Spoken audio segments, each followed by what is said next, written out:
the waves and winds that blow. Here comes a pirate's heart of gold. He lives and breathes for dreams of gold, or dreams all filled with goods untold. Oh, drowning with his gold, drowning with his gold, drowning with his gold, drowning with his gold. Looting ships from dusk till dawn, with cutlass sharp and cannon sword. The crew all cheer! As soon fills, he plunders, robs, he raids and kills. Oh, drowning with his gold, drowning with his gold, drowning with his gold, drowning with his gold. Faithful knight, by cold light, he spies a ship, it sails so white. He charts a course with greedy grit, but don't have plans for all this ship. Oh, drowning with his gold, drowning with his gold, drowning with his gold, drowning with his gold. War is waged between the ships, as decks are split and sails all rip, but seas decide which side will win, with crashing wave and raging wind. Oh, drowning with his gold, drowning with his gold, drowning with his gold, drowning with his gold. Tempest, thunder, darkened sky, the pirate beats a group eyes with gold in hand. He sinks below the ocean's deeper, selfish soul. Oh, drowning with his gold, drowning with his gold, drowning with his gold, drowning with his gold. Laying low in Oklahoma, a tale of grief forever told. He met his ending daily touch, the pirate claimed it's gone too much. Oh, drowning with his gold, drowning with his gold, drowning with his gold, drowning with his gold.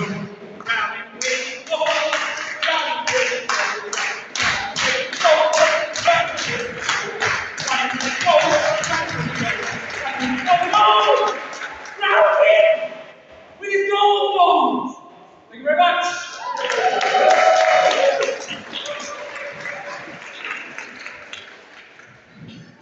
Good morning, Cutty, Sark, how are we doing?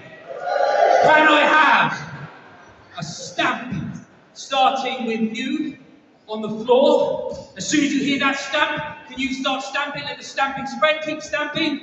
Stamp! And she's standing up as well, fantastic. Let it go all the way to the back.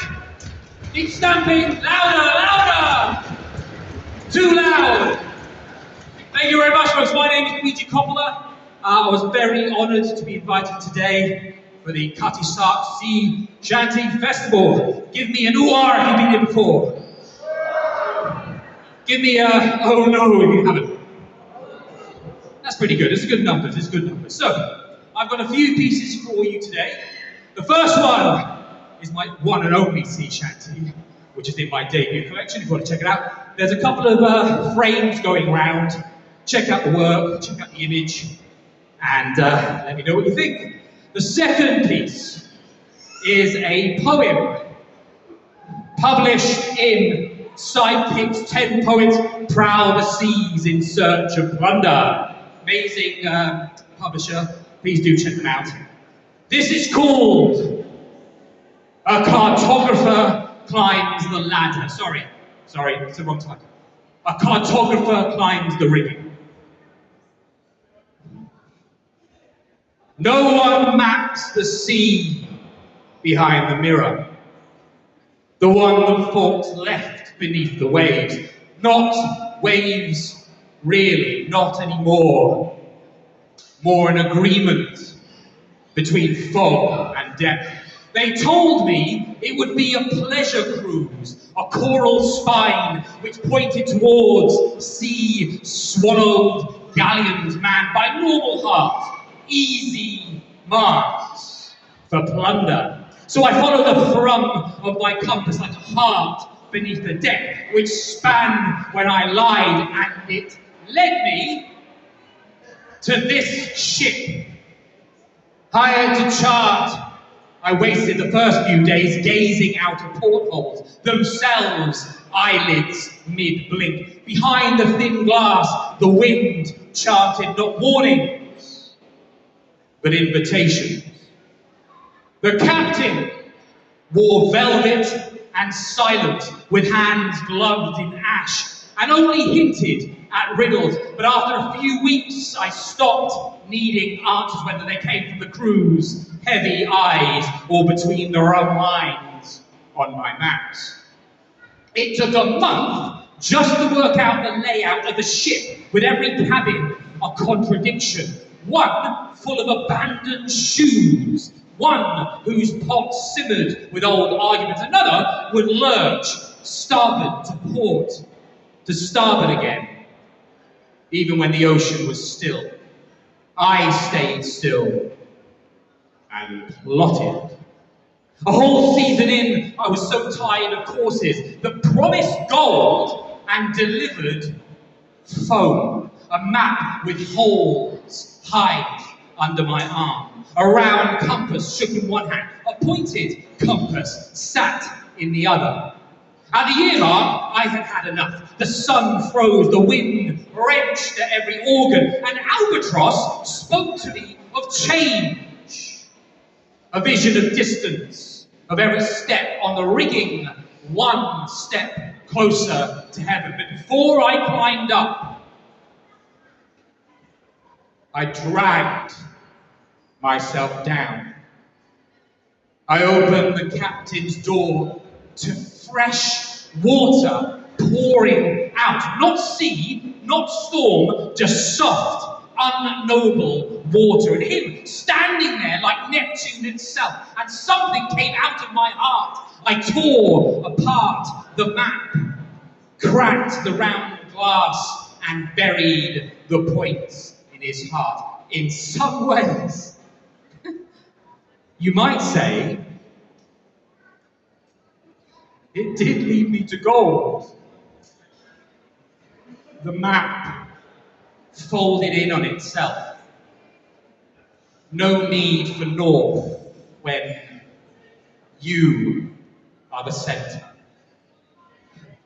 I laid the bloodied map on his bloated throat as the ship, which has never needed sails, named me captain. Thanks so much, folks. That's my second piece.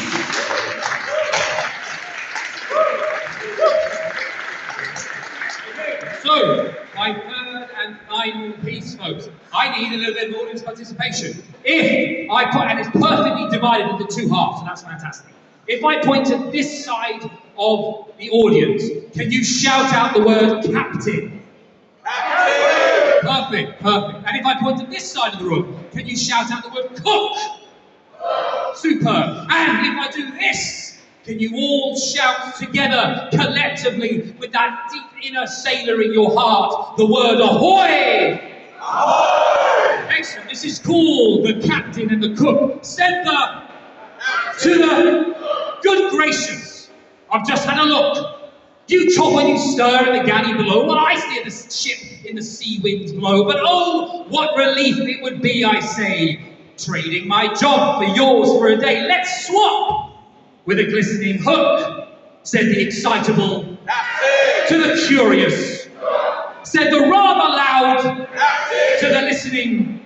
With a recipe fine I'll find in a book, I shall fry up the beans that came in a can. I so want to go with your fabulous pad, while you stand on deck and cry out, ahoy!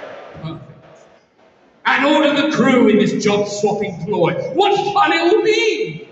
His voice shuddered and shook, said wide-eyed to the quizzical, said doubting to the, I fear, though it sounds like a splendid idea, in a storm when I'm steering at staggering speed, the crew might will tremble and jump ship indeed, and you, my dear, with peg leg to boots, may burn all the biscuits and rot all the fruit. It's a curious paper, it's Barney to Brook.